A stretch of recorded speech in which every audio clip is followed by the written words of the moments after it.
மாணவர்களுக்கு வணக்கம். நான் உங்கள் ஜெயபால். ஸோ இப்போது 7th ஃபஸ்ட்டு டேர்மில் யூனிட் 4 தான் பார்க்க போகிறோம். ரொம்ப முக்கியமான ஒரு டாபிக், நேர் மற்றும் எதிர் வீதங்கள். இதில் ஆக்சுவலாக 2 டாபிக் கலந்து இருக்கும். ஃபர்ஸ்ட் ஒன்று என்ன அப்படின்னா விகிதம். ஸோ விகிதம் சம்மந்தமாக இங்கே 3 கான்செப்ட் நீங்கள் தெரிஞ்சுக்கோங்க. 3 கான்செப்ட் என்னென்னா, ஃபஸ்ட்டு விகித சமம். இது ஆல்ரெடி நம்ம 6th நம்ம பார்த்துட்டோம். அதுலேயும் ஒரு சில சம்ஸ் இங்கே ஒரு ரிவிஷனுக்காக கொடுத்துருப்பாங்க, விகித சமம் அப்படின்ட்டு. ஸோ எதை நம்ம விகித சமம் மென்ஷன் பண்ணுவோம், அதுக்கான ஆன்சர் என்ன அப்படிங்கிறதெல்லாம் இங்கே கிளியராக மென்ஷன் பண்ணியிருப்பாங்க. அதே போல் 2வது நேர் விகிதம். ஸோ நேர் விகிதம் என்ன, அதே போல் எதிர் விகிதம்னா என்ன, அதை எப்படி நம்ம சால்வ் பண்ணுறது. ஆக்சுவலாக இந்த நேர்வீத எதிர்வீதம் கான்செப்ட்டு இங்கே விகிதம் கான்செப்ட் ரேஷியோலே வரும். அதே போல் இன்னொன்று டைம் அண்ட் ஒர்க், நேரம் மற்றும் வேலை. இதுலையுமே ஃபஸ்ட்டு கான்செப்டாக நேர் விகிதம் எதிர்வாதம், டைரக்ட் ப்ரொபோர்ஷன் இன்டைரக்ட் ப்ரொபோர்ஷன் அப்படிங்கிற கான்செப்ட்லேயே நம்ம தெரிஞ்சுக்குவோம். ஸோ இந்த டாப்பிக்கும் கலந்து இருக்கும். அதே போல் டைம் அண்ட் ஒர்க்கில் இன்னும் நம்ம ஸ்பெசிஃபிக்காக என்ன பார்ப்போம் அப்படின்னா, டைம் அண்ட் ஒர்க்கில் 2 மெத்தட் பார்ப்போம். ஃபர்ஸ்ட் ஒன்று என்னென்னா, இந்த ஆட்கள் நாட்கள் இந்த கான்செப்டில் உங்களுக்கு கொஸ்டின் கேட்பாங்க. இப்போ எக்ஸாம்பிள் பார்த்தீங்கன்னா, ஒரு 100 இராணுவ வீரர்கள், அவங்களுக்கு ஒரு 10 நாளைக்கு தேவையான உணவு இருக்குது அப்படின்னா, ஒரு 50 பேர் சேர்த்து வந்துட்டாங்கன்னா எத்தனை நாளைக்கு உணவு இருக்கும், இந்த மாதிரி கான்செப்டில் கேள்விகள் இருக்கும். அதையும் நம்ம இங்கே பார்ப்போம். ஸோ ரொம்ப முக்கியமான இந்த மாதிரி கேள்விலாம் அடிக்கடி கேட்டுகிட்டே தான் இருக்காங்க.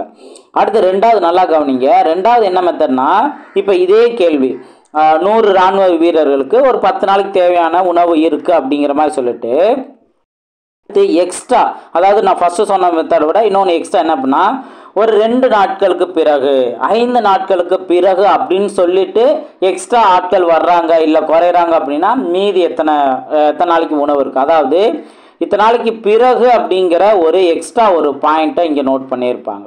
ஸோ இந்த 2 கேட்டகரியை நீங்கள் கண்டிப்பாக கவனமாக நீங்கள் நோட் பண்ணணும். இதை நீங்கள் அசால்ட்டாக நினச்சிங்க அப்படின்னா கண்டிப்பாக இதை கன்ஃபியூஸ் பண்ணுற மாதிரி கேள்விகள் இருக்கும். ரொம்ப ஈஸியான சூப்பரான ஷார்ட்கட்டில் இங்கே கொடுத்துருப்பாங்க. என்னோட வீடியோவை முழுசாக கவனிக்கிறவங்களுக்கு கண்டிப்பாக ஒவ்வொரு டாப்பிக்குமே ரொம்ப தெளிவாக புரிய ஆரம்பிக்கும். அந்த பாதியில் பார்த்துட்டு அதுக்கப்புறம் ஸ்கிப் பண்ணுறது, அப்புறம் வேறு வீடியோ இந்த மாதிரி இருந்தீங்க அப்படின்னா கண்டிப்பாக நான் சொல்லக்கூடிய ஒவ்வொரு டாப்பிக்குமே உங்களுக்கு முழுமையாக தெரிஞ்சுக்க முடியாது. மறுபடியும் நீங்கள் அதை டவுட் வரும். ஸோ அதை நீங்கள் சால்வ் பண்ணுறதுக்கு ட்ரை பண்ணிகிட்டே இருக்கணும். என்னோடய வீடியோ முழுமையாக ஒரு டைம் பார்த்தீங்க அப்படின்னாவே தெளிவாக தெரிஞ்சுக்க முடியும். எல்லா கான்செப்டையும் நான் சொல்லிடுவேன். ஓகே, இப்போ ஒன்று என்ன பார்க்கலாமா? ஃபஸ்ட்டு பாருங்கள். இப்போ விகித சமம்னா ஆல்ரெடி நம்ம பார்த்ததான். இது ஜஸ்ட் ஃபாஸ்ட்டாக ரிவைஸ் பண்ணிடலாம். 2 ரேஷியோ டபுள் ஈஸ்ட்டுன்னு சொன்னாங்கன்னா ஈக்குவலாக அர்த்தம். டபுள் ஈஸ்ட் மென்ஷன் பண்ணாங்கன்னா ஈக்குவலாக அர்த்தம். அப்போ 2 விகிதம் ஈக்குவலாக அப்படின்னு நம்ம எப்படி தெரிஞ்சுக்குவோம், இந்த பிசி ஈக்குவல் டு ஏடி அப்படிங்கிறது. ஆக்சுவலாக இந்த மாதிரி இருக்கிறதுல நம்ம என்ன பண்ணுவோம், லாஸ்ட் 2 வேல்யூ மல்டிபிள் பண்ணுவோம். அப்போ ஏவையும் டிஏ மல்டிபிள் பண்ணுவோம். ஈக்குவல்ட்டுன்னு மென்ஷன் பண்ணிவிட்டு இடையில இருக்க 2 வேல்யூ பியையும் சிஏ மல்டிபிள் பண்ணுவோம். இந்த 2 மல்டிபிள் பண்ண வேல்யூ ஈக்குவலாக வந்துச்சு அப்படின்னா இந்த 2 ரேஷியோ ஈக்குவல் அப்படின்னு நம்ம எடுத்துக்குவோம். ஸோ இது பேசிக் ஆல்ரெடி நான் எக்ஸ்பிளைன் பண்ணியாச்சு, ரொம்ப டெப்த்தாக நம்ம பார்க்கணும் அவசியம் இல்லை. ஸோ அதே பேஸ் பண்ணியே இங்கே உங்களுக்கு ஒரு ரிவிஷன் கொடுத்துருப்பாங்க. இப்போது 3வது கேள்வியை பாருங்கள். வீத சமங்களில் எக்ஸின் மதிப்பை காண்க அப்படின்னு கேள்வி கேட்டிருக்காங்க. இப்போ இதில் நீங்கள் கவனிச்சிங்க அப்படின்னா ஆக்சுவலாக நம்ம என்ன பண்ணுவோம், first value last value multiple பண்ணுவோம். 110 × 88. ஆக்சுவலாக மல்டிபிள் பண்ண தேவையில்லை, மல்டிபிள் கண்டிஷனில் அப்படியே வச்சுக்கலாம். ஈக்குவல் டு இடையில இருக்க 2 வேல்யூ மல்டிபிள் பண்ணணும்.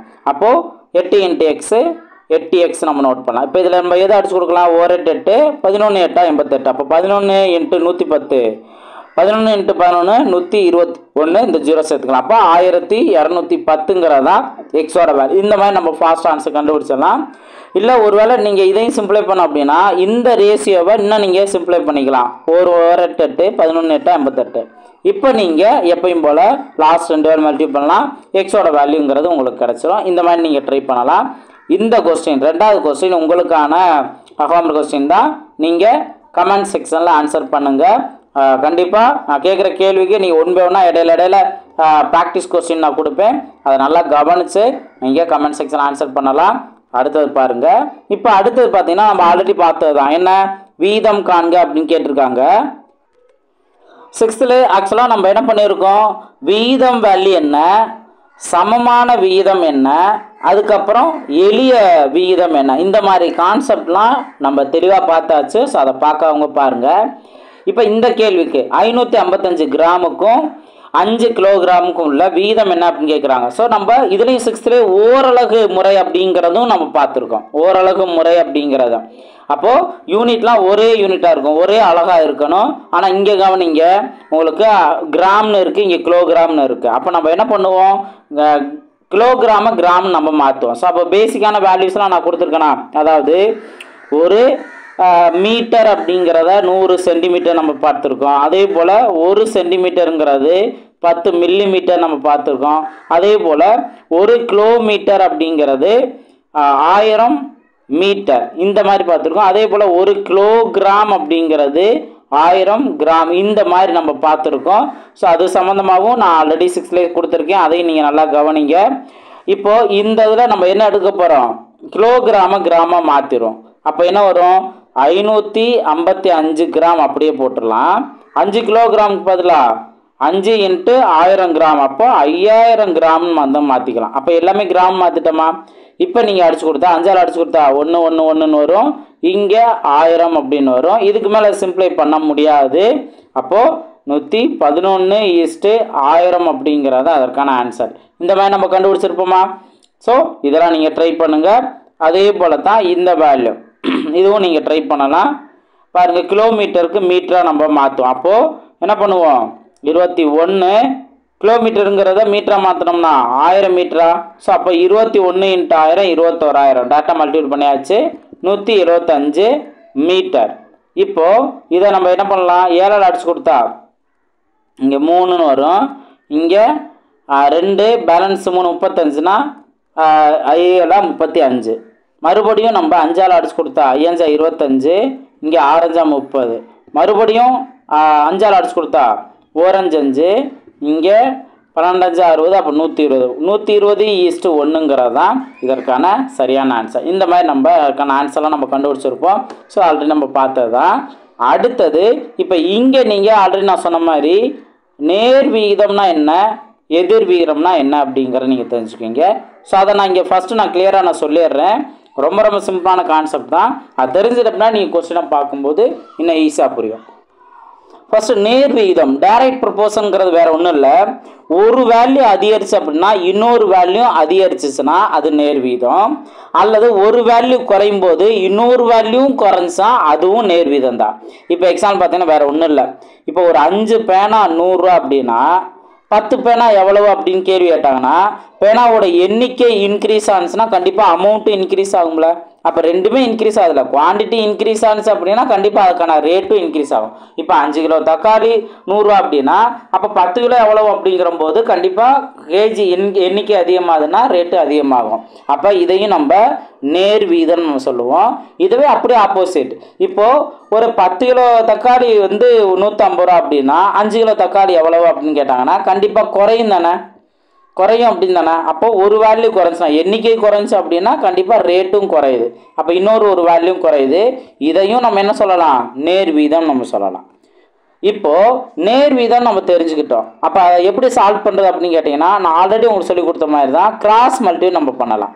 இப்போது 5 × x 5xன்னு சொல்லுவோம், ஈக்குவல் டு 100 × 10. இதை கிராஸில் இருக்க வேல்யூலாம் மல்டிபிள் பண்ணிடணும், நேருக்கு நேராக இருக்க வேல்யூவை டிவைட் பண்ணணும். இப்போ இந்த 5 இந்த சைடு வரும்போது டிவைடில் வரும். இதை நம்ம சிம்பிளை பண்ணால் நம்மளுக்கு தேவையான ஆன்சர் வந்துடும். இப்போ இந்த நேர் விதமாக எதிர் விதமாக நம்ம தெரிஞ்சுக்கிட்டோம் அப்படின்னா நீங்கள் லாஜிக்கலாகவே ஆன்சர் கண்டுபிடிச்சலாம். ஒரு சிலர்லாம் ஈஸியாக லாஜிக் 1 kg எவ்வளோ அப்படின்னு தெரிஞ்சுக்கிட்டு அதுலேருந்து 10 எவ்வளோ அப்படிங்கிறதையும் கண்டுபிடிப்பாங்க. இந்த மாதிரி ஆல்ரெடி நம்ம பார்த்துருந்தோம். ஸோ அந்த பாக்ஸ் மெத்தட் நான் ஆல்ரெடி சொல்லியிருந்திருப்பேன், அதே கான்செப்ட் தான். அப்போ நேர் வீதம்னு இருந்தால் நீங்கள் குறுக்கு பெருக்கல், நேர் வீதம்னு இருந்தால் குறுக்கு பெருக்கல், நேர் அப்படின்னு இருந்தால் அப்படியே குறுக்க. இவன் ஆப்போசிட்டில் இருக்கா, ரைட். இப்போ நேர் வீதங்கிறத நம்ம தெளிவாக ஓரளவு தெரிஞ்சுக்கிட்டோமா. இனி சம்ஸ்லாம் பார்க்கும்போது இன்னும் உங்களுக்கு கிளியராக புரிஞ்சிடும். அந்த சம்ஸில் நீங்கள் அது நேர் வீத கான்செப்டா எதிர்வீத கான்செப்டா அப்படிங்கிறத புரிஞ்சுக்கணும். இப்போ எதிர்வீதம் அப்படின்னா வேற ஒன்றும் இல்லை, இதுக்கு அப்படியே ஆப்போசிட் தான். ஒரு வேல்யூ இன்க்ரீஸ் ஆகும்போது இன்னொரு வேல்யூ டிக்ரீஸ் ஆனிச்சு அப்படின்னா அது எதிர்விகிதம். இப்போ எக்ஸாம்பிள் பார்த்தீங்க அப்படின்னா ஒரு 60 கிலோமீட்டர் ஸ்பீடில் போகிறாருன்னா இது வந்து ஸ்பீடு. 60 கிலோமீட்டர் ஸ்பீடில் போகும்போது ஒரு மணி நேரத்தில் ஒரு இடத்த ரீச் ஆகிறாரு, 1 மணி நேரத்தில். இது அவர் 80 கிலோமீட்டர் ஸ்பீடில் போகிறாரு. அப்போ ஸ்பீட் இன்க்ரீஸ் ஆனிச்சு அப்படின்னா கண்டிப்பாக 1 மணி நேரத்தை கூட முன்னாடியே ரீச் ஆயிடுவாங்கல்ல. ஒரு 50 நிமிஷமோ இல்லை ஒரு 45 நிமிஷத்துலேயே கூட ரீச் ஆகிடலாம். அப்போ இங்கே என்ன அதிகமாக இருக்குது? ஸ்பீடு அதிகமாக இருக்குது, ஆனால் டைம் குறைஞ்சிருக்கா? இது நம்மளுக்கு லாஜிக்காகவே தெரியும். இப்போது ஒரு இடத்துக்கு நம்ம போகிறோம் அப்படின்னா மெதுவாக நம்ம போகிறோம் அப்படின்னா கண்டிப்பாக ரொம்ப டைம் எடுக்கும். அப்படியே டைம் பாஸ் பண்ணி ஜாலியாக நம்ம போவோம். இப்போ இன்கேஸ் ஒரு எமர்ஜென்சி அப்படிங்கிறபோது நம்ம என்ன பண்ணுவோம்? ஃபாஸ்ட்டாக இடத்துக்கு போகணும் அப்படிங்கிறதுக்காக கொஞ்சம் ஸ்பீடாக நம்ம போவோம். அப்போ ஸ்பீட் இன்க்ரீஸ் ஆகும்போது டைம் குறையும். இந்த மாதிரி கான்செப்டில் எந்த வேல்யூ இன்க்ரீஸ் ஆனால் எந்த வேல்யூ குறையுது அப்படிங்கிறத நம்ம புரிஞ்சுட்டோம் அப்படின்னாவே அது எதிர் விகிதம் அப்படின்னு நம்ம தெரிஞ்சுக்கலாம். இப்போ எதிர் விகிதம் அப்படின்னு இருந்துச்சுன்னா எதுவுமே பண்ண தேவையில்லை. சார் என்னங்க சார் சொல்கிறீங்க? இது இப்போ ஆக்சுவலாக நேர் விகிதம்னா குறுக்கு பெருக்கல். எதிர் விகிதம்னா ஒரு சின்ன ஒரு எக்ஸாம்பிள் சொல்கிறேன். இப்போ 60 கிலோமீட்டர் ஸ்பீடில் போகிறவர் 1 மணி நேரத்தில் அவர் ரீச் ஆகிறாருன்னா 80 கிலோமீட்டர் ஸ்பீடில் போனால் எவ்வளோ நேரத்தில் ரீச் ஆவார் இப்படின்னு கேள்வி கேட்டாங்கன்னா ரொம்ப ரொம்ப சிம்பிளானது. இந்த இதை எதையுமே சேஞ்ச் பண்ணாமல் 2 நம்பர் இருக்க இடத்த டிவைட் பண்ணிக்கணும், இன்னொரு நம்பர் இருக்க இடத்த மல்டிபிள் பண்ணிக்கணும், அவ்வளோதான். நான் எதையுமே ஆர்டர் மாற்றலை. இங்கெல்லாம் பார்த்தீங்கன்னா அப்படியே குறுக்கு பெருக்குன்னு சொல்லிட்டு ஆர்டர் மாற்றுவோம், கிராஸ் மல்டிபிள் பண்ணுவோம். பட் இங்கே எதையுமே நம்ம பண்ண மாட்டோம். 60/80 × 1. அப்போ இந்த இடத்துல என்ன இருக்கோ அந்த வேல்யூ அப்படியே மல்டிபிளாக வரும். 2 நம்பர் இருக்க இடம் அப்படியே டிவைடாக இருக்கும். ஒரு சில நேரத்தில் இந்த சைடு கூட 2 நம்பர் கொடுக்கலாம், இந்த சைடு எக்ஸுங்க ஏதாவது கேட்கலாம். ஸோ அங்கேயும் அதே போல தான் 2 நம்பர் இருக்க இடத்த அப்படியே வச்சு டிவைட் பண்ணிடுவோம், அவ்வளோதான். இப்போ நேர் வீதம்னா என்ன, எதிர் வீதம்னா என்ன அப்படிங்கிறத இதுலேருந்து நீங்கள் தெளிவாக தெரிஞ்சிருப்பீங்க. இனி ப்ராப்ளம்ஸ் பார்க்கும்போது நீங்கள் ஐடென்டிஃபை பண்ணுறது தான் மொதல் ஸ்டெப். இப்போ ஒரு கொஸ்டினில் அது நேர் வீத கான்செப்டா அல்லது எதிர் வீத கான்செப்டாங்கிறத ஃபஸ்ட்டு நீங்கள் ஐடென்டிஃபை பண்ணணும். அப்போ ஐடென்டிஃபை பண்ணாதானே நேர் வீதம்னா அதுக்கு என்ன மெத்தட் நம்ம சொன்னோம், குறுக்கு பெருக்கல் சொன்னோம்னா அதுபடி சால்வ் பண்ணுவோம். எதிர் வீதம்னு நம்ம சொன்னோம் அப்படின்னா அதுக்கேற்ற அப்படி நம்ம சால்வ் பண்ணுவோம். இதைத்தான் நீங்கள் புரிஞ்சுக்கணும். இது ஒரு மெத்தட். பின்னாடி நம்ம சம்ஸ்லாம் நம்ம பார்ப்போம். அது மட்டும் இல்லாமல் உங்களுக்கு இன்னும் என்ன கேள்வி வரும் அப்படின்னா, இப்போ இந்த கேள்வி பாருங்கள், சூழல் 2ங்கிறது இதுவே கொஸ்டின்லாம் கேட்டிருக்காங்க. இப்போ இந்த கொஸ்டினை கவனிங்க. ஒரு இராணுவ முகாமில் 200 போர் வீரர்கள் தங்கியுள்ளனர். அவ்வீரர்களுக்கு 40 நாட்களுக்கு தேவையான உணவுப் பொருட்கள் முகாமில் உள்ளன. அம்முகாமில் மேலும் 50 போர் வீரர்கள் வந்து சேர்ந்தால் உணவுப் பொருட்கள் எத்தனை நாட்களுக்கு போதுமானதாக இருக்கும்? இந்த மாதிரி கேள்வி கேட்டிருக்காங்க. ஸோ இதை நீங்கள் டைம் அண்ட் ஒர்க்கு கான்செப்டில் நீங்கள் சால்வ் பண்ணலாம்னு சொல்லுவேன். அதாவது நேர்வீத எதிர்வீத கான்செப்ட் தான் நாங்கள் கொண்டு போகிறேன். என்ன அப்படின்னா இதில் பர்சன்கிற வராங்களா, போர் வீரர்கள் 200 போர் வீரர்கள், டேஸுங்கிற வரும் 40 நாட்களுக்கு. இந்த மாதிரி பர்சன், டேஸு, ஹவர்ஸு, ஒர்க்கு இந்த மாதிரி வந்துச்சு அப்படின்னா நான் சொல்லக்கூடிய பாயிண்ட்டை ஷார்ட்கட்டை நல்லா மைண்டில் வைங்க. PhD/W இந்த வேர்டை நீங்கள் மைண்டில் வச்சுக்கோங்க. உங்களுக்கு ஈஸியாக சால்வ் பண்ணலாம். எங்கெங்கெல்லாம் பர்சன், ஹவர்ஸ், டேஸ் இந்த மாதிரி கான்செப்ட் வருதோ எல்லா இடத்தையும் இந்த மாதிரி நோட் பண்ணலாம். இப்போ பாருங்கள், P அப்படிங்கிறது பர்சன், H அப்படிங்கிறது ஹவர்ஸ், D அப்படிங்கிறது டேஸ், Wங்கிறது ஒர்க்கு. இதுதான் நீங்கள் நோட் பண்ணக்கூடியது. ஸோ பிஹெச்டிங்கிற ஒரு டிகிரி நல்லா தெரியும். பிஎஸ்சி ஒரு டாக்டரேட் பட்டம் வாங்குறோம் அப்படின்னா கண்டிப்பாக அதுக்கு அடித்தளமாக என்ன இருக்கணும், நம்மளோட ஒர்க்கு இருக்கணும். ஸோ அப்போ தான் நம்மளால் அந்த பிஹெச்டி டிகிரி வாங்க முடியும். ஸோ அந்த மாதிரி ஒரு ஷார்ட்கட்டில் நீங்கள் மைண்டில் வச்சுக்கோங்க. வேறு ஒன்றும் இல்லை, கொடுத்துருக்கிறதுல என்ன பர்சன் எது டேஸுங்க நல்லா தெளிவாக தெரியும். இதில் நீங்கள் கவனிக்க வேண்டிய முக்கியமான பாயிண்ட் என்ன அப்படின்னு கேட்டிங்கன்னா, எந்த வேல்யூலாம் மல்டிபிள் பண்ணணும். அதாவது பர்சன், ஹவர்ஸ், டேஸ் இதெல்லாம் கொடுத்துருந்தாங்கன்னா மல்டிபிள் பண்ணணும். ஒர்க்குன்னு கொடுத்துருந்தா அதை டிவைட் பண்ணணும். ஸோ அதைத்தான் இங்கே மெயினாக நீங்கள் புரிஞ்சுக்கணும். இப்போ கேள்வியை பாருங்கள், 200 போர் வீரர்களா? ஸோ அப்போ இதுதான் பர்சன், 200 பர்சன். ஓகேவா? அதுக்கு அடுத்தது டேஸ் மட்டும் தான் கொடுத்துருக்காங்க. அப்போ பர்சன் டேஸ் வந்தாவே அது மல்டிபிள் தான். இது டேஸ் எவ்வளவு? 40. இப்போது அடுத்தது பாருங்கள், இது ஒரு டீம். ஃபஸ்ட்டு ஒரு டீம் இருப்பாங்க. அடுத்து செகண்ட் டீமை நம்ம ஈக்குவேட் பண்ணணும். செகண்ட் டீமை ஈக்குவேட் பண்ணணும். எது கொடுத்து கேள்வி கேட்டிருக்காங்க அதை எக்ஸ்னு வச்சுக்க வேண்டியதான். இப்போ ரெண்டாவது பாருங்கள், அம்முகாமில் மேலும் 50 போர் வீரர்கள். அப்போ ஆல்ரெடி இருந்த 200ஓட கொஞ்சம் எக்ஸ்ட்ரா வந்துட்டாங்க. எத்தனை பேர்? 50 பேர் வந்துட்டாங்க. அப்போ மொத்தத்துக்கு எத்தனை பேர் இருப்பா? 250 பேர்த்துக்கு எவ்வளோ நாட்களுக்கு போதுமான உணவு இருக்கும்? இதுதான் கேள்வி. அப்போ இதை என்ன பண்ணலாம்? இப்போ ஃபஸ்ட்டு நான் ஆர்டரை ஈஸியாக கொஸ்டினை ரீட் பண்ண உடனே பர்சன் டேஸ் கொடுத்துருந்தாங்க. ஸோ பர்சன் டேஸாக இருந்தால் அது மல்டிபிள் கான்செப்ட் தான். ஸோ மல்டிபிள் கான்செப்டில் அப்படியே ஃபாஸ்ட்டாக கொஸ்டினை ரீட் பண்ணும்போதே அப்படியே எழுதிடலாம். இதுதான் டைம் சேவ். அழகாக நீங்கள் எழுதிடலாம். ஃபஸ்ட்டு பேசிக் தெரிகிற வரைக்கும் எதை மல்டிபிளை நோட் பண்ணணும், எதை டிவைடில் நோட் பண்ணணும் அப்படிங்கிறத நீங்கள் ஃபஸ்ட்டு தெளிவாக தெரிஞ்சுக்கணும். அது போட்டிங்க அப்படின்னாவே இனி ஃபாஸ்ட்டாக கொஸ்டின் ரீட் பண்ண, இந்த மாதிரி கொஸ்டினுக்கு கொஸ்டின் ரீட் பண்ண அப்படியே ஃபாஸ்ட்டாக அதுக்கான ஆன்சர் நீங்கள் நோட் பண்ணிடலாம். இப்போ சிம்பிளை பண்ணுங்கள். இப்போது இந்த ஜீரோ கூட நம்ம அடிச்சிடலாம். அடுத்து என்ன, 5ஆல் அடிச்சு கொடுத்தா 7 25, 4 5 20. அடுத்து 4 5 8 5 40. அவ்வளோதானே, 4 8 32. அப்போது 32 நாட்களுக்கு போதுமான உணவு இருக்கும். 50 பேர் வந்து எக்ஸ்ட்ரா சேர்ந்துட்டாங்கன்னா 40 நாளைக்கு இருக்க வேண்டியது 32 நாளைக்கு மட்டும்தான் இருக்கும். இதுதான் ஆன்சர். ஸோ இதுதான் இதுதான் இப்போ நீங்கள் நேர்மாறல், எதிர்மாறல், அடுத்து டைம் அண்ட் ஒர்க், இந்த மாடலில் அடுத்து நிறையா நீங்கள் எக்ஸாம்பிள் சம்ஸ்லையும் பயிற்சி கணக்குலையுமே நிறையா நீங்கள் தெரிஞ்சுக்குவீங்க. என்னென்ன டிஃப்ரெண்ட்டாக யோசிக்கிற அளவுக்கு ப்ராக்டிஸ் பண்ணுறது இருக்கோ அது எல்லாமே ஒன்று வேணால் நம்ம பார்க்கலாம்.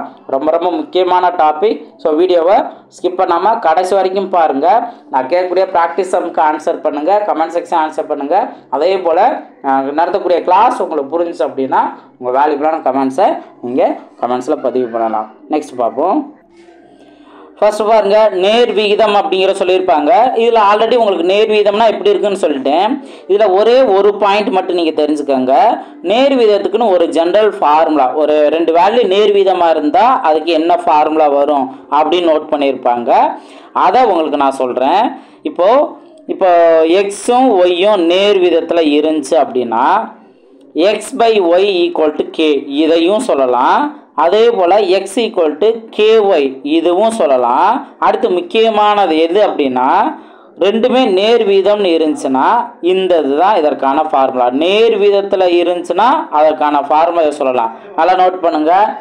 x1 / y1 = x2 / y2. இதுதான் இதற்கான ஃபார்முலா. நல்லா நோட் பண்ணிக்கோங்க. நேர் வீதமாக இருந்தால் இந்த மாதிரி ஜென்ரல் ஃபார்முலா. அது நீங்கள் இந்த மாதிரி ஃபார்முலாவை ஒன்ஸ் நோட் பண்ணுங்கள். ஆனால் சம்ஸ் எல்லாமே பேசிக்காக ரொம்ப அந்த நம்பர்ஸ் கொடுத்து கேட்பாங்க. நம்ம நம்பர்ஸ் கான்செப்ட்டுக்கு இப்படி நம்ம யோசிக்கணும் அவசியம் இல்லை.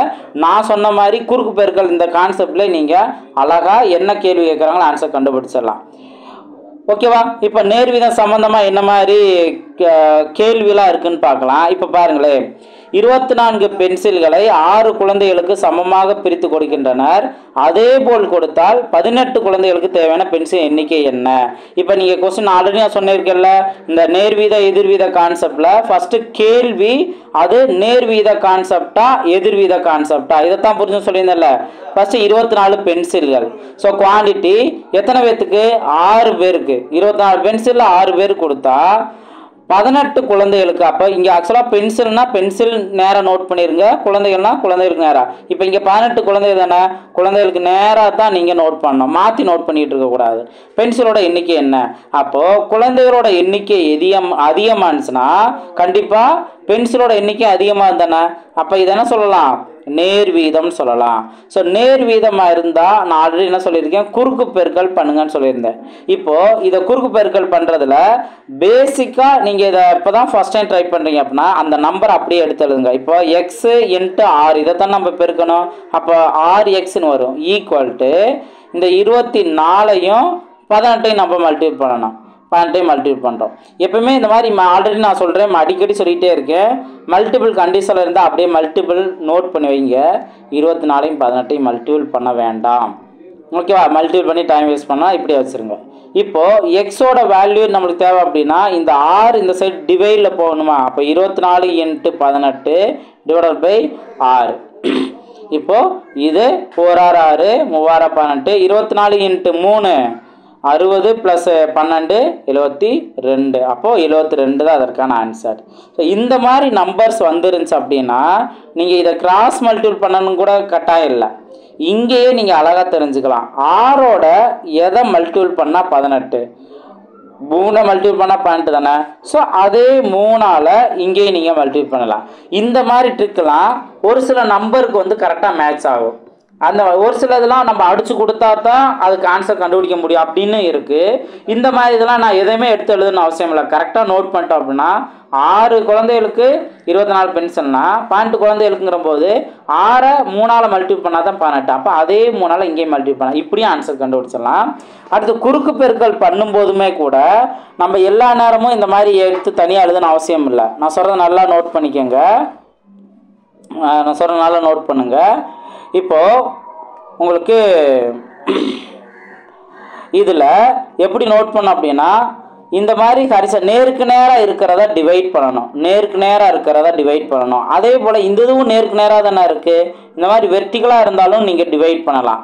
டிவைட் பண்ணது போக மீதி கிராஸாக இருந்துச்சுன்னா அதை நீங்கள் கிராஸ் மல்டிபிள் பண்ணிடலாம். இப்போ எக்ஸாம்பிள் பாருங்கள். இங்கே பாருங்களேன், 4 6 3 18 இதை டிவைட் பண்ணிட்டேன்னா நான் இப்போ 3 வேறு எந்த நம்பருமே கிராஸில், இது மட்டும்தான் 3 24 தான் கிராஸில் இருக்குது. அப்போ கிராஸில் இருந்தால் நம்ம மல்டிபிள் பண்ணுவோம். 3 × 24 72 இந்த மாதிரி.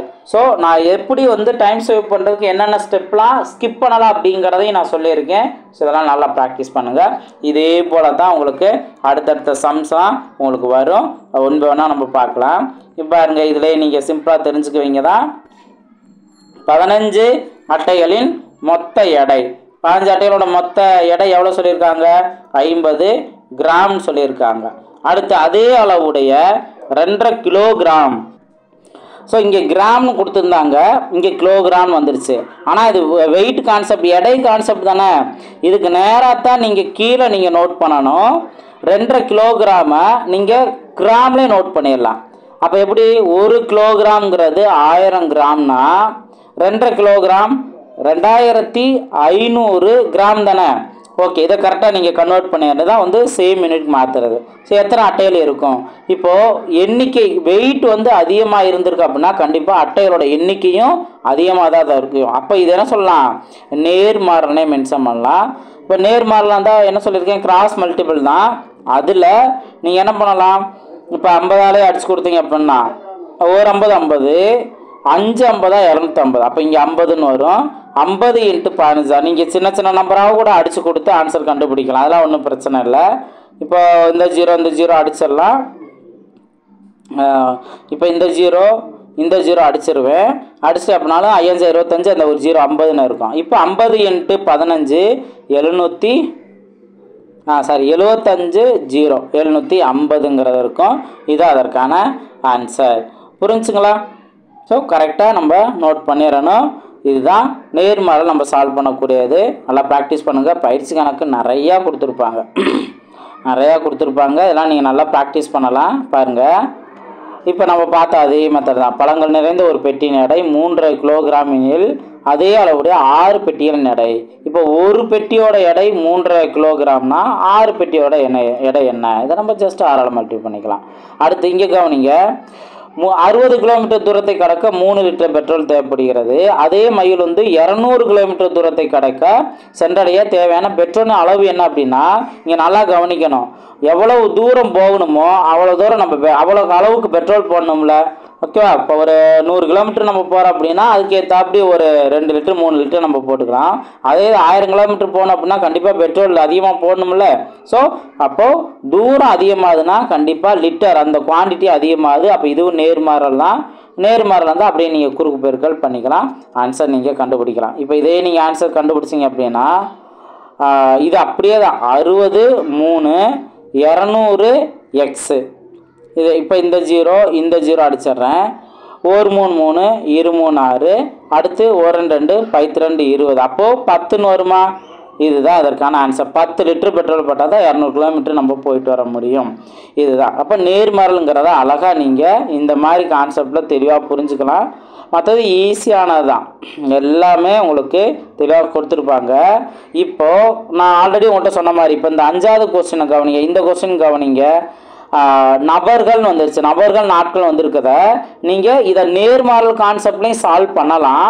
ஆனால் நான் ரெஃபர் பண்ணுறது என்ன அப்படின்னா, இந்த மாதிரி பர்சன் டேஸ் கான்செப்டை நீங்கள் நேர்மாறல் எதிர்மாறல் கான்செப்ட் பண்ணலாமல் PH/W இதிலே பண்ணிடுங்க.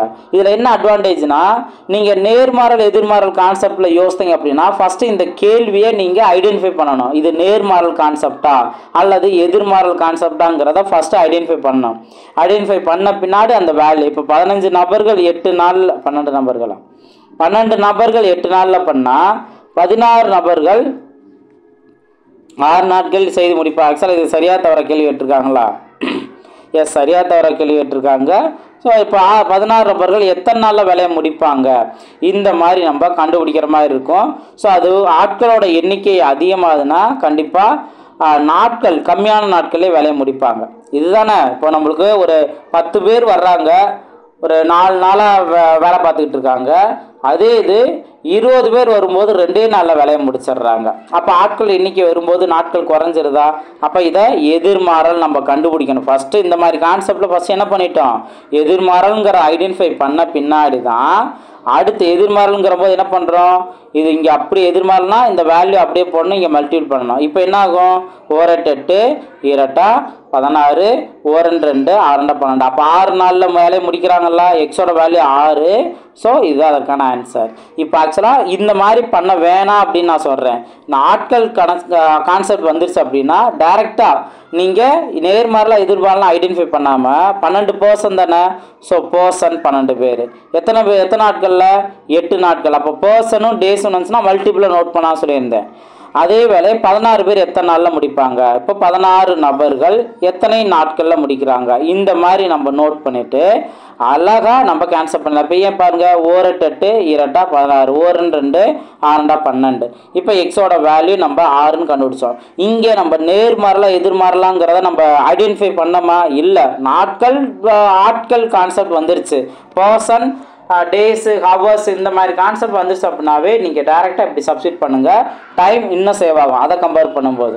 அப்போது இதுலேருந்து நீங்கள் என்ன தெரிஞ்சுக்குவீங்க, எதை நேர்மாறல் எதிர்மாறல் கான்செப்டில் சால்வ் பண்ணணும், எதை நம்ம PhD கான்செப்ட்லேயே சால்வ் பண்ணணும் அப்படிங்கிறத நீங்கள் தெரிஞ்சிருப்பேன். இப்போ இந்த 6வது கொஸ்டினை கவனிங்க, எல்லாமே ஈஸியானதான். நீங்கள் பெருசாக இருக்குது அப்படிலாம் நீங்கள் எதை யோசிக்க வேணாம், ரொம்ப ரொம்ப சிம்பிளானதான். இப்போ இந்த 6வது கொஸ்டினை பாருங்கள். 8 மீட்டர் நீளமுள்ள கம்பத்தின் நிழலின் நீளம். இப்போ இந்த 8 மீட்டர் நீளமுள்ள இது வந்து கம்பத்தோட ஒரிஜினல் நீளம். Okay, 8 metre. இது 6 மீட்டர் வந்து அதோட நிழலோட நீளம், ஷேடோ சொல்கிறவங்களா. ஸோ நிழலோட நீளம் 6 மீட்டர். இதை நான் ஆல்ரெடி சொல்லியிருக்கேன். என்ன அப்படின்னா கரெக்டாக நோட் பண்ணணும். அடுத்து 30 மீட்டர் நிழல் ஏற்படுத்தும். அப்போ இது வந்து நிழலோட வேல்யூ தான் இங்கே சொல்லியிருக்காங்க. அப்போது 30 மீட்டர் நீளம், நிழலுக்கு நேராக தான் நோட் பண்ணணும். எவ்வளோ கம்பத்தோட நீளம் என்ன அப்படி தான் கேள்விட்டுருக்காங்க. அப்போ இது வந்து கம்பத்தோட நிழலோட நீளம் அதிகமானுச்சுன்னா கண்டிப்பாக அந்த சைஸ் இருக்கும். அப்போ ரெண்டுமே இன்க்ரீஸ் ஆகுதா? அப்போ என்ன சொல்லலாம், இதை நேர்மாறல் மென்சமெல்லாம். நேர்மாறலாக இருந்தால் குறுக்கு பெருக்கான்னு சொல்லியிருக்கேன். அதில் முக்கியமாக என்ன பண்ணலாம், இப்படி அடிச்சு கொடுக்கலாம்ல. 1 6 6 5000 30. இப்போ 5 8 தான் குறுக்க இருக்குது, கிராஸாக இருக்குது. 5 8 40. அப்போது அந்த 40 மீட்டர் நீளமுள்ள கம்பத்தோட நிழல் தான் எவ்வளோக்கு வரும், 30 மீட்டருக்கு வரும். ஸோ ஆன்சர் 40 மீட்டருங்கிறத நம்ம நோட் பண்ணிடலாம். இந்த மாதிரி ஆன்சர் கண்டுபிடிச்சலாம். நெக்ஸ்ட் பார்ப்போம். அதே போல் தான் இப்போ இங்கே பர்சன் இந்த மாதிரி கான்செப்ட் வந்துச்சு அப்படின்னா நீங்கள் PhD கான்செப்டில் பண்ணுங்கள் அப்படின்னு நான் சொல்லியிருக்கேன்ல. அப்போ பாருங்கள், 30 நபர்கள் 15 நாள், அதையும் மல்டிபிளாக நோட் பண்ணணும். அறுவடை செய்கிறார்கள். இது ஃபஸ்ட்டு குரூப் வேலையை முடிச்சிட்டாங்க. இப்போ அடுத்து செகண்ட் குரூப் எத்தனை பேர் வர்றாங்க, 20 நபர்கள் வர்றாங்க. எத்தனை நாட்களில் வேலையை முடிப்பாங்க அப்படின்னு கேள்வி வைக்கிறாங்க. அப்போ அதை தான் நம்ம எக்ஸ்னு வச்சுக்கணும். இப்போ சிம்பிளை பண்ணுங்கள், இந்த ஜீரோ நான் அடிச்சிட்றேன். அடுத்தது இப்போ இதுக்கு அடுத்தது 1 2 இங்கே 7.5 வரும். இப்போ 3 × 7.5 வரும். அதையும் நீங்கள் பார்த்தீங்க அப்படின்னா 15/2 எடுத்துக்கலாமா?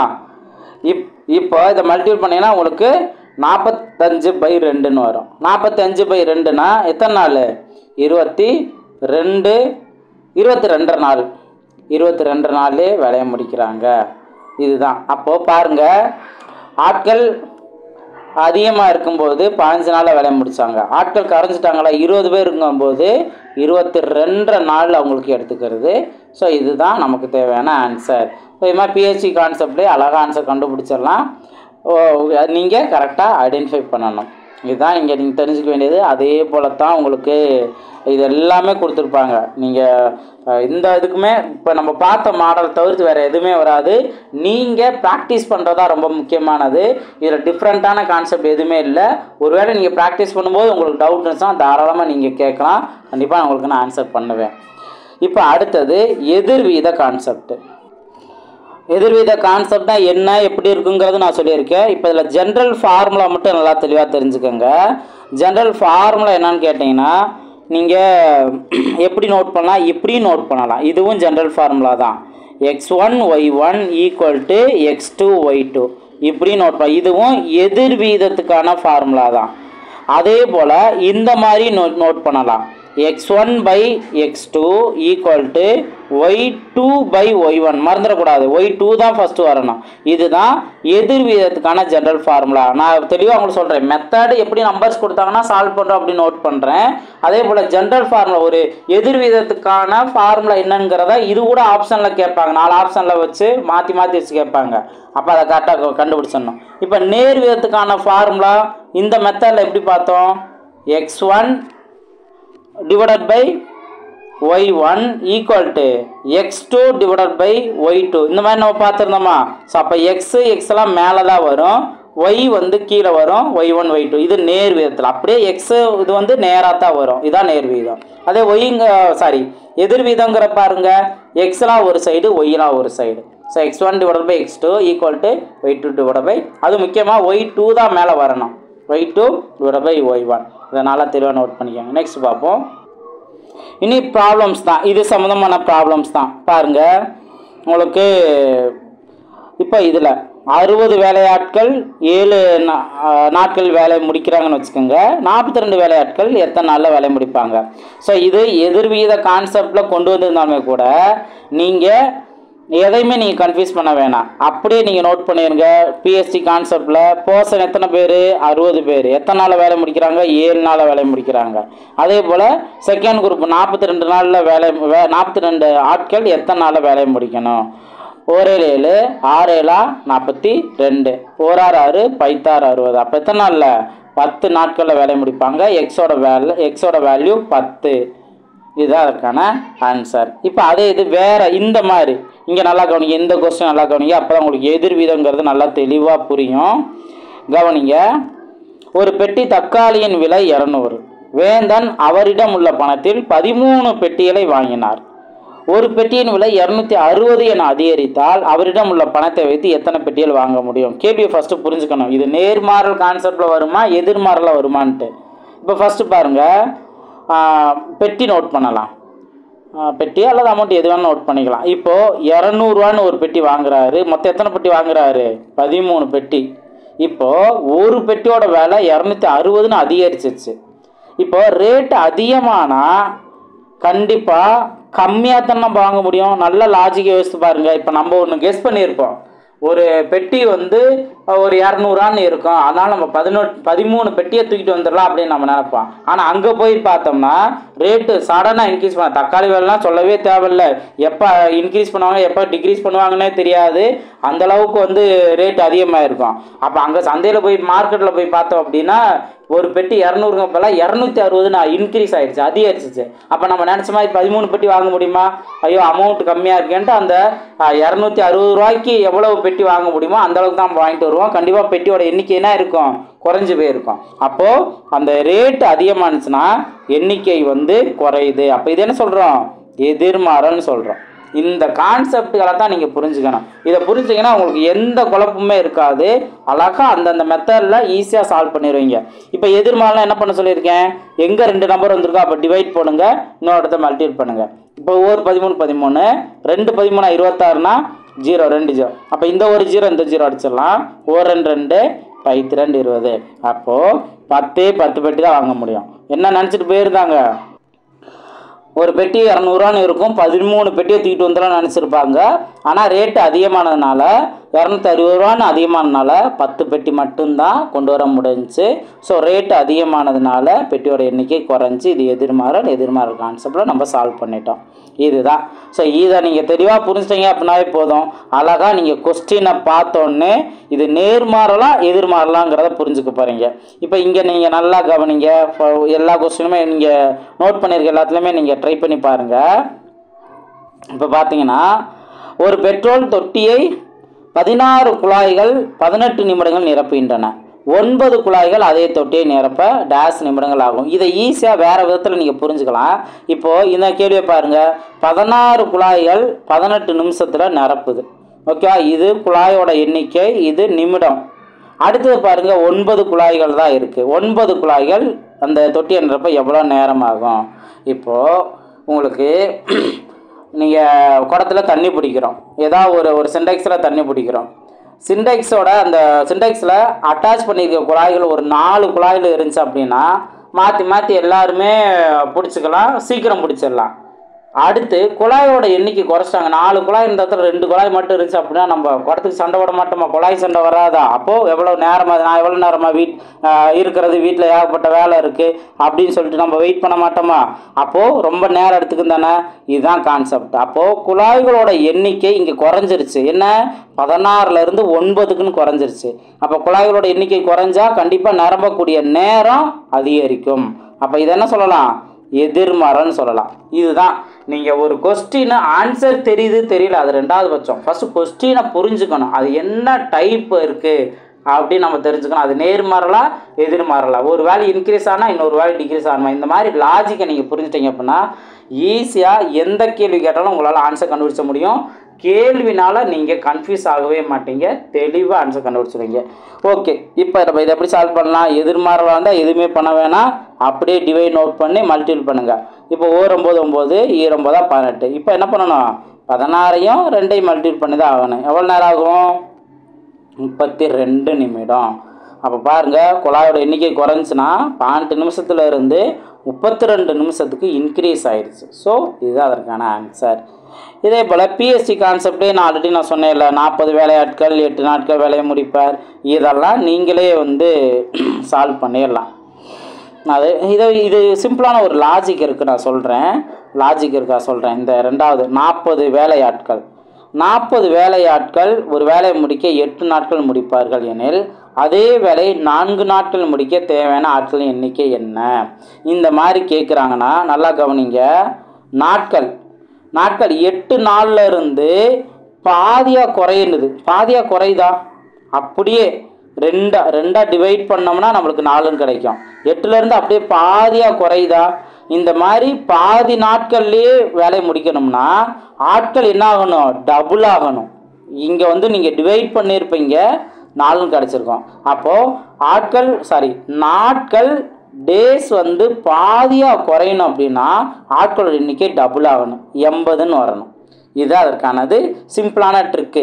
இப்போ இதை நீங்கள் அந்த பிஎஸ்சி கான்செப்ட் சொன்னீங்க, அப்படியே சால்வ் பண்ணி காமிங்க சார் அப்படின்னு கேட்டிங்கன்னா அதை ஈஸியாக நீங்கள் நோட் பண்ணிடலாம்.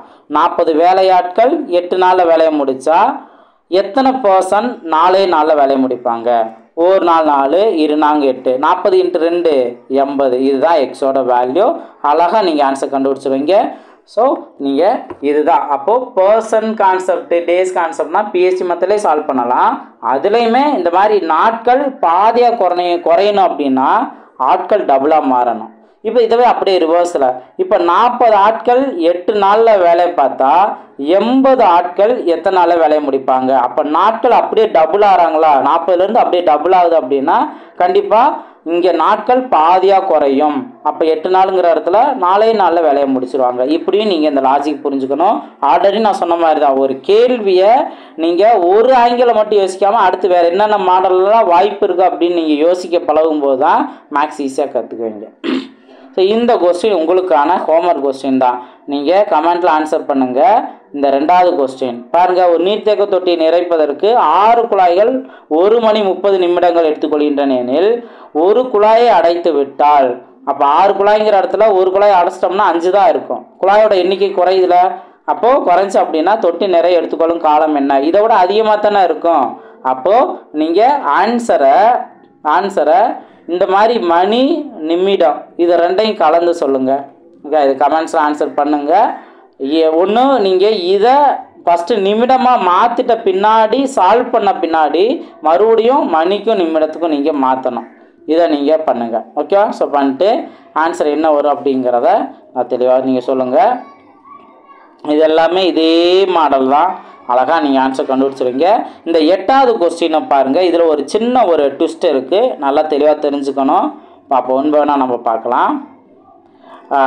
கேள்வியை பாருங்கள். நீலவேணி தினந்தோறும் மிதிவண்டியில் பள்ளிக்கு செல்கிறாள்.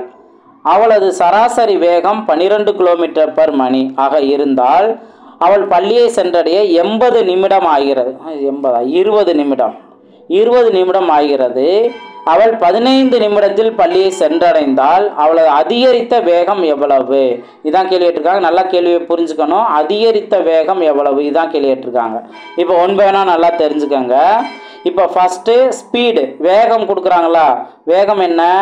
12 km/மணி வேகத்தில் போனால் எவ்வளோ நிமிஷத்தில் போய் சேர்றாங்க? 20 நிமிஷத்துலேயே போயிடுறாங்க. அதே இது அவள் 15 நிமிஷத்தில் பள்ளியை அடைந்தாள். அப்போ நிமிடத்துக்கு நேராக தானே அந்த 15 நோட் பண்ணோம். இப்போ 15 நிமிடத்தில் அடைந்தால் எவ்வளோ வேகத்தில் போயிருப்பா அப்படிங்கிறதான் ஃபஸ்ட்டு இப்போ நம்ம கண்டுபிடிக்க போகிறோம். ஏன்னா நிமிடம் குறைஞ்சிருந்துச்சு அப்படின்னா கண்டிப்பாக ஸ்பீடு அதிகரிச்சிருப்பா. ஐயோ நேரமாச்சே, ஸ்கூலுக்கு போகணுமே, மேக்ஸ் மிஸ்ஸு அடிப்பாங்களே, மேக்ஸ் சார் அடிப்பாங்களே அப்படின்ட்டு வேகமாக போயிருந்துருப்பாங்க. அப்போ ஸ்பீடு இன்க்ரீஸ் ஆகியிருந்திருக்கும். அப்போ ஆக்சுவலாக 15 நிமிஷத்தில் ரீச் ஆகியிருந்தாங்கன்னா எவ்வளவு ஸ்பீடில் போயிருப்பாங்கன்னு தான் இங்கே நம்ம கண்டுபிடிக்க போகிறோம். அப்போ இது ஃபஸ்ட்டு இது எதிர்மாறலுங்கிறத ஃபஸ்ட்டு புரிஞ்சுக்கிட்டோமா? நேரம் குறைஞ்சிருக்குன்னா ஸ்பீடு அதிகரிச்சிருக்கும். இதை எப்படி சால்வ் பண்ணுவோம்? எதிர்மாறல் தான் எதுவுமே பண்ணக்கூடாதுன்னு சொல்லியிருக்கேன். அப்படியே நீங்கள் இதை மல்டிபிள் அப்படியே டிவைன் கான்செப்ட். இப்போ 5ஆல் அடிச்சு கொடுத்தா 3 15, 4 20, அடுத்து 1 3 3, 4 12. அப்போ 4 × 4 என்ன வரும்? 16. அப்போ 16 km/h இந்த ஸ்பீடில் யார்? நீலவேணியா? நீலவேணி போயிருக்காங்க. 15 நிமிஷத்துலேயே ஸ்கூலில் ரீச் ஆகிட்டாங்க. ஓகேவா? இப்போ கேள்வி ஆன்சர் இதுதானா? ஆன்சர் இந்த 16 km/h அப்படின்னு கேட்டிங்கன்னா கிடையாது. என்ன? இப்போ நம்ம எவ்வளோ ஸ்பீடில் தான் போயிருக்காங்க கண்டுபிடிச்சிருக்கோம். ஆனால் அதிகரித்த வேகம் தானே கேட்டிருக்காங்க. அப்போ அதிகரித்த வேகங்கிற போது இப்போ 16 km/h இப்போ போனது ஆல்ரெடி அவங்க போயிட்டு இருந்த எவ்வளவு? 12 km. அப்போ அதிகரித்தது எவ்வளவு? 4 km/h. இதுதான் அதிகரித்த வேகம். 12 km போகும்போது எட்ரா கைப்புள்ள அப்படின்ட்டு வேகமாக ஓட்டியிருப்பாங்க. கொஞ்சம் 16 km/h போயிருந்துருப்பாங்க. ஸோ கொஞ்சம் 4 km/h இன்க்ரீஸ் பண்ணியிருப்பாங்க. இதுதான் இங்கே நீங்கள் தெரிஞ்சுக்கக்கூடியது. ஸோ புரிஞ்சுங்களா? நல்லா தெளிவாக நீங்கள் ஆன்சர் கண்டுபிடிச்சிடலாம். நல்லா ப்ராக்டிஸ் பண்ணுங்கள். இப்போது அடுத்த கேள்வியை பார்ப்போம். 9வது கேள்வி. 9வது கேள்வி பாருங்கள். ஒரு பொம்மை உற்பத்தி செய்யும் தொழிற்சாலை 36 இயந்திரங்களை கொண்டு 54 நாட்களில் மகிழுந்து பொம்மைகளை உற்பத்தி செய்கிறது. அதே அளவிலான மகிழுந்து பொம்மைகளை 81 நாட்களில் உற்பத்தி செய்ய எத்தனை இயந்திரங்கள் தேவை? இதையும் நீங்கள் என்ன பண்ணலான்னா இயந்திரங்கள்ங்கிறத பர்சன் வச்சுக்கோங்க. 54 நாள் டேஸ்ன்னு இருக்குது. அப்போ இதையும் பிஹெச் கான்செப்டில் 36 இயந்திரங்கள் போல நீங்கள் நபர்னே வச்சுக்கோங்க. 54 நாட்களில் வேலையை முடிக்கிறாங்க.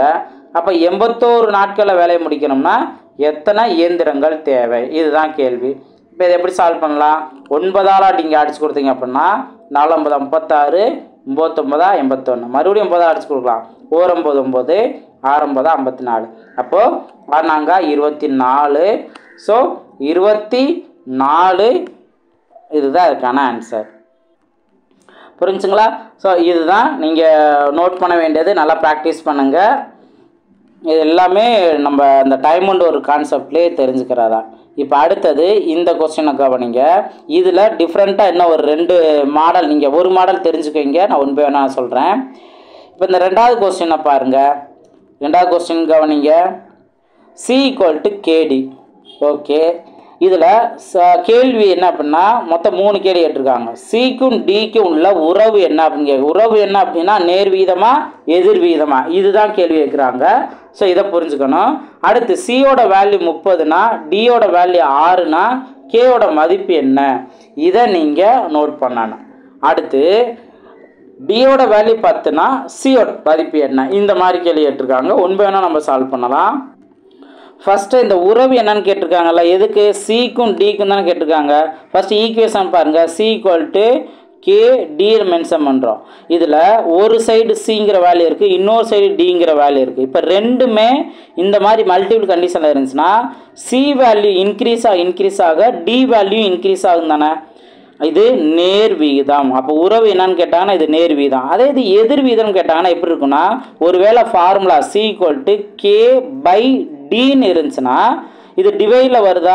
ஸோ டிவைடில் வந்துச்சு அப்படின்னா இது எதிர் வீதம். இதை தான் நீங்கள் புரிஞ்சுக்கக்கூடியது. ஒருவேளை ஃபார்முலா இப்படி கொடுக்காம இந்த மாதிரி கொடுத்துருந்தாங்கன்னா சிக்கும் டிக்கும் உள்ள உறவு எதிர் விகிதம். ஆனால் இந்த மாதிரி கொடுத்தா இதுவும் மல்டிபிள் கண்டிஷன் தான், இதுவும் மல்டிபிள் கண்டிஷன் தான். ஸோ இது நேர் விகிதம் நம்ம எடுத்துக்கலாம். அப்போ உறவுங்கிற தெளிவாக புரிஞ்சா.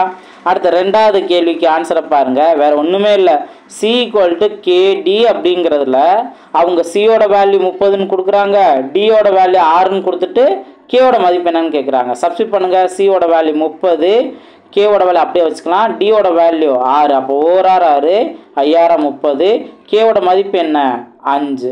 அவ்வளோதான். இதுதான் அவங்க கேட்டிருக்க கேள்விக்கான ஆன்சர். இப்போ இதே கான்செப்டில் மூணாவது கேள்விக்கு கேவோட மதிப்பு அப்படியே வச்சுக்கணும், 5ன்னு வச்சுட்டு டியோட மதிப்பு 10 எனில் சியோட மதிப்பு என்னன்னு கேட்குறாங்க. அப்போ இதே ஃபார்முலா தான் அவங்க என்ன சொல்கிறாங்க, சியோட மதிப்பு 10ன்னு சொல்கிறாங்களா, டியோட வேல்யூ 10.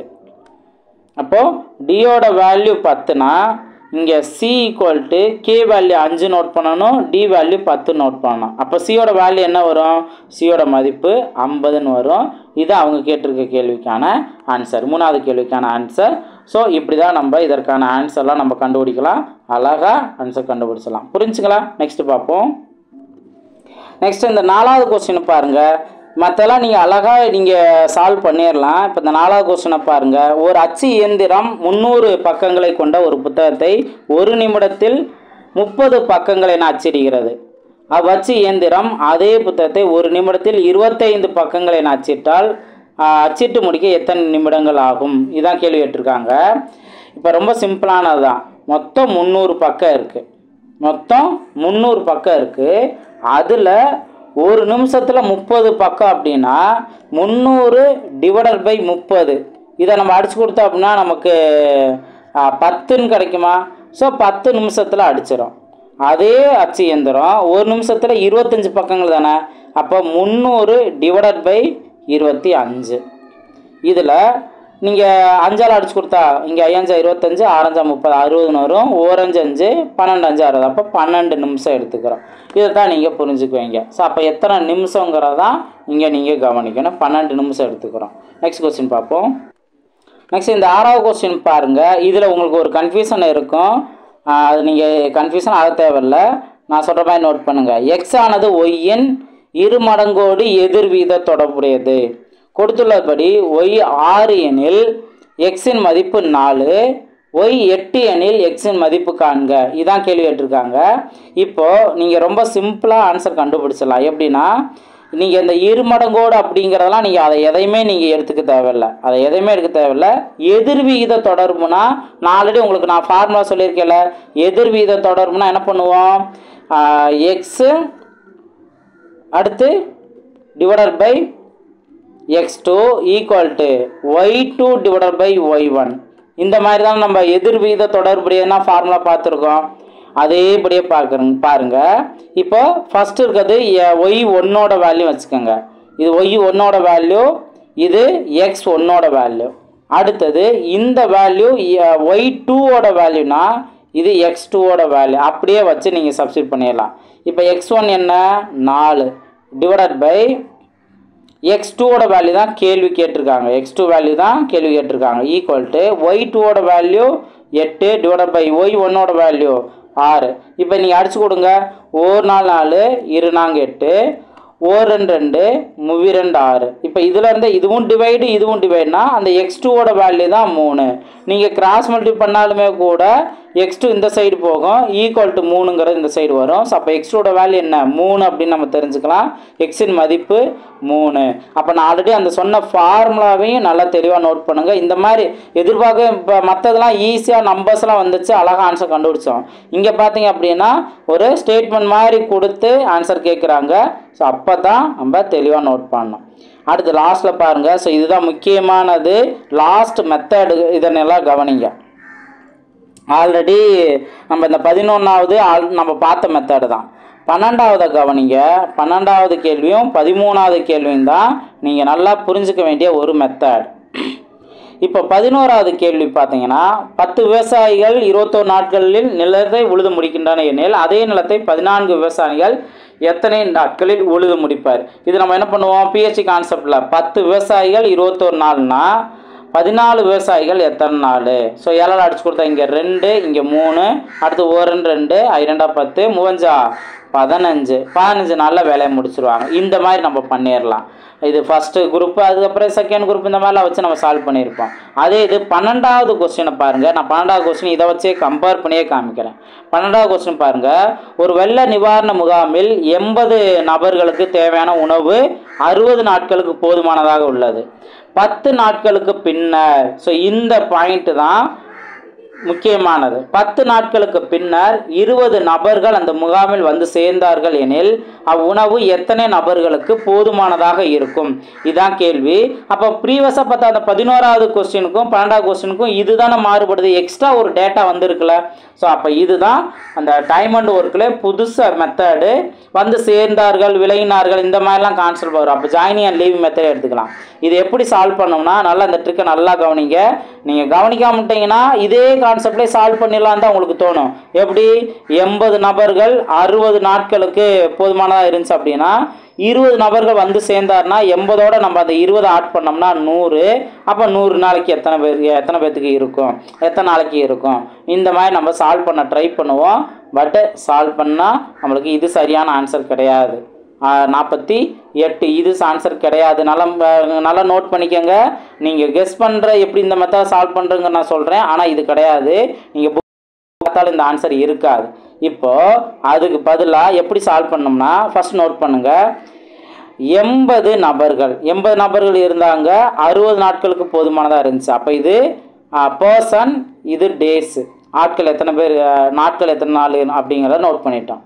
இப்போ 10 நாட்களுக்கு பிறகுன்னு சொன்னாங்கல்ல, அப்போ எங்கே டேஸ் இருக்கோ அங்கே 10 நாளை குறைச்சிட்டோம் அப்படின்னா இந்த 80 பேர் இங்கே இருப்பாங்க, 10 நாள் போக மீதி 50ன்னு இருக்கும். இதுதான் ஃபஸ்ட்டு குரூப்னு எடுத்துக்கணும். நல்லா நோட் பண்ணிக்கோங்க. நம்ம first group equal to second group இப்படி தான் நோட் பண்ணுவோம். ஆனால் எதை ஃபஸ்ட்டு குரூப் எடுக்கணும், எதை செகண்ட் குரூப் எடுக்கணும்? இப்போ 80 நபர்களுக்கு 50 நாட்களுக்கு போதுமானதான உணவு இருக்குது. இப்போ அடுத்த செகண்ட் பாருங்கள். 10 நாட்களுக்கு பிறகுன்னு சொல்கிறாங்களே, பிறகுனா நம்ம பண்ணிட்டோம். அடுத்து 20 நபர்கள் முகாமில் வந்து சேர்ந்தார்னா 80ஓட 20 பேர் சேர்றாங்கன்னா 100 பேர் ஆயிடுவாங்க.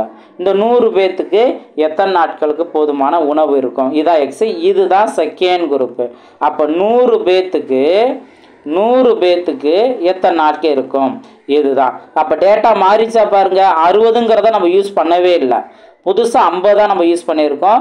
இதைத்தான் நிறையா ஸ்டூடெண்ட் கவனிக்காமல் விட்டுருவாங்க இந்த மாதிரி கொஸ்டினில். இப்போ பாருங்கள், நீங்கள் கற்றுக்கிட்டீங்கன்னா ரொம்ப ஈஸி. கற்றுக்காமட்டிங்கன்னா கேள்வியை நீங்கள் தப்பாக புரிஞ்சுக்கிட்டு ஒரு ஆன்சர் கண்டுபிடிச்சி அதுதான் சரின்னு நினைப்பீங்க. ஆக்சுவலாக இதுக்கான ஆன்சர் நீங்கள் கவனிச்சிங்கன்னா சிம்பிளை பண்ணுங்கள். 1 50 50, 2 50 100, 1 2 40 2 80. அப்போ எக்ஸோட வேல்யூ என்ன? 40 நாட்களுக்கு தான் போதுமான உணவு இருக்கும். 400 மென்ஷன்மெண்ட்னா 40 நாட்களுக்கு தான் போதுமான உணவு இருக்கும். ஸோ 40 எங்கே வருது, அதற்கான ஆன்சர். நம்ம ஆரம்பத்தில் என்ன பார்த்தோம், 48ன்னு பார்த்தோம்னா. ஸோ 48 கிடையாது, 40 அதுக்கான சரியான ஆன்சர். இதுக்கு மேலே தெளிவாக சொல்ல முடியாது. நல்லா தெளிவாக நீங்கள் கவனிச்சிருக்கணும். இதெல்லாம் லாஸ்ட்டாக தான் சொல்லியிருக்கேன். யார் என்னோடய வீடியோவை கடைசி வரைக்கும் பார்க்குறாங்களோ அவங்க தான் இதை ஒவ்வொரு மெத்தட்லையுமே நல்லா தெளிவாகுங்க. இப்போ இது உங்களுக்கு புரிஞ்சுன்னா 13வது கொஸ்டினை நீங்களே ஆன்சர் கண்டுபிடிச்சிருவீங்க. இதே மெத்தடு தான். 13வது கொஸ்டின் லாஸ்ட் கொஸ்டின். இது உங்களுக்கான ஹோம்ஒர்க் கொஸ்டின். ஸோ கண்டிப்பாக இந்த 13வது கொஸ்டினை நான் நம்மளோட ஸ்டூடெண்ட்டில் இருந்து ரொம்ப எக்ஸ்பெக்ட் பண்ணுவேன். என்ன ஆன்சர் வரும் அப்படிங்கிறத கமெண்ட் செக்ஷனில் பதிவு பண்ணுங்கள். கமெண்ட் செக்ஷனில் பதிவு பண்ணக்கூடிய எல்லா ஸ்டூடெண்ட்ஸுக்குமே வாழ்த்துக்கள். நன்றி. ஓகேவா? ஸோ 6 நபர்கள் ஒரு வேலையை 12 நாட்களில் செய்து முடிப்பார். சாரி நமக்கு ஹோம்ஒர்க் கொடுக்குறாருன்ட்டு திட்டுறீங்க போல, அதான் எனக்கு புறங்கள் போகுது. Right, okay. என்ன தான் என் திட்டினாலும் உங்களோட நல்லதுக்கு தான். சாரி, ஜஸ்ட் ஒரு ஃபன்னு தான். ஓகே, இங்கே பாருங்கள், 6 நபர்கள் ஒரு வேலையை 12 நாட்களில் செய்து முடிக்கின்றனர். 2 நாட்கள் கழித்து மேலும் 6 நபர்கள் வந்து சேர்கிறார்கள். அப்போ 2 நாள் கழித்து அப்படிங்கிறதும் புதுசாக வருது, எக்ஸ்ட்ரா வந்து சேர்றாங்க, அதுவும் நோட் பண்ணுறோம். அவ்வேலையை செய்ய எத்தனை நாட்கள் ஆகும் எடுத்துக்கொள்வார் அப்படின்னு கேட்டிருக்காங்க. இதற்கான ஆன்சரை கமெண்ட் செக்ஷனில் பதிவு பண்ணுங்கள். கண்டிப்பாக நம்ம ஸ்டூடெண்ட் எக்ஸ்பெக்ட் பண்ணுவேன். நல்லா ப்ராக்டிஸ் பண்ணுங்கள். இந்த 1 hour, ஓகே, ஸோ 1 நிமிஷமே ஆல்மோஸ்ட் ஆக போகுது தான். 10 நிமிஷம் தான் இருக்குது, 5 நிமிஷம் தான் இருக்குது. இந்த 1 hourல நீங்கள் 2 டாபிக் தெரிஞ்சுக்கிட்டீங்க. என்ன? ரேஷியோ கான்செப்டில் வரக்கூடிய நேர்விதம், எதிர்விதம், அந்த மாதிரி தெரிஞ்சுக்கிட்டீங்க. அதே போல் டைம் அண்ட் ஒர்க்கில் வரக்கூடிய கான்செப்டையும் பேசிக் தெரிஞ்சுக்கிட்டீங்க. கண்டிப்பாக இந்த ஒரு வீடியோ உங்களுக்கு ரொம்ப ரொம்ப யூஸ்ஃபுல்லாக இருக்கும்னு நினைக்கிறேன். நல்லா ப்ராக்டிஸ் பண்ணுங்கள். அடுத்தடுத்த வீடியோவில் மீட் பண்ணலாம். தேங்க்யூ.